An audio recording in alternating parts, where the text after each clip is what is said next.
Happy New Year, everyone, and it's very exciting to be back in 2022 after a long break. The last time we were to discuss about the assumptions of the cobweb theory, and I promised to share that before we delve into other things in agriculture. This year is going to be big.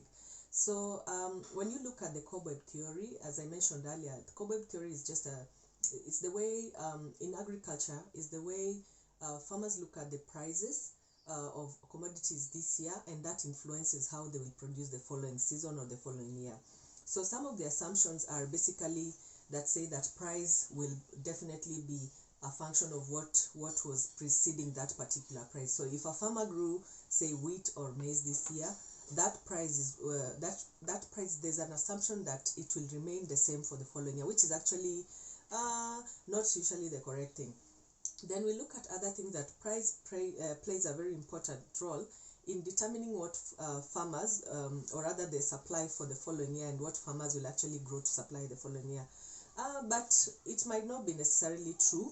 But when you look at it in terms of the high price, then you find that it actually links to what the farmers will grow the next season. So then we look at other things, that commodities are perishable. So this is just an assumption, and it's always in terms of the agricultural goods, but we know that there are some agricultural commodities that are not perishable. So all these are just assumptions. This is basically assumption.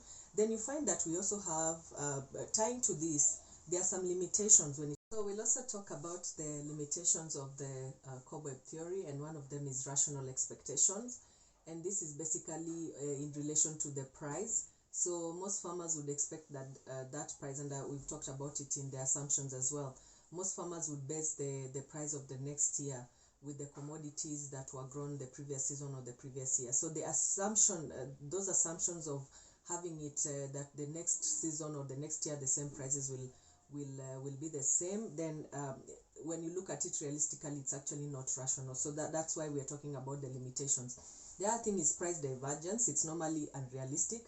And when you look at farmers, basically, the last year's price in theory, they assume that it will increase or diverge, but that's not usually the case. And farmers can learn from this and basically preempt on any changes that might come, or even try to mitigate the risks that they might encounter when it comes to price changes, because prices will change with various factors, including the market prices across the world and all that, and also of course the demand supply, even in consideration that the demand is inelastic.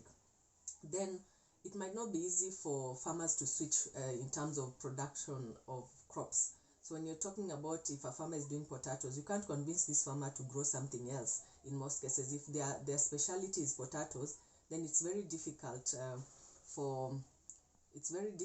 to actually have these farmers grow another type of crop just for purposes of utilizing the prices, or rather making a profit out of it the following year, which they are not sure about. So they'll keep growing that particular crop. So it's very hard for them to actually switch to another crop. Other factors are global markets. We know that global prices also affect, so especially when it comes to commodities like wheat, maize, soyas. So you find the buyers, or rather the market, will only buy what the global price is like. If the price in a specific region is higher, then they would opt to import. So there are other options. Then of course we have sometimes government stocks. They keep some of the maize. They buy things like maize, wheat, soyas, and keep them for future use, or to just cover the times when the stocks are low. That's basically a mitigation by either government or even some organizations that are working with the vulnerable. So that way, then they keep the basic commodities, or commodities that would usually cause issues when they are not available. Like for example, in Kenya we talk about maize. Basically in Africa, in most African countries, we talk about maize. So when you're looking at maize, most governments would want to keep some stock of maize during the peak season. They would buy from farmers, stock it, so that when it's during the off season and there's no maize supply, they can release it slowly into the market. So this also affects some of the projections that a farmer might have had for the following season. So with that, then I wish you a happy new year, and let's keep interacting. Feel free to share topics of discussions that you'd want me to tackle. Even if I'm not the specialist, I would invite another specialist to speak on some of the items, and we look forward to a better agricultural conversation and also interaction with farmers who are on the platforms, and also sharing these videos with your group so that they can learn more. Thank you and have a happy new year. The cobweb theory is good for farmers.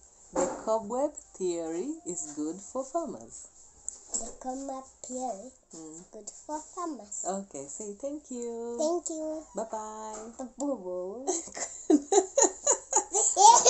Now you can do. You can do what? Can you take a picture?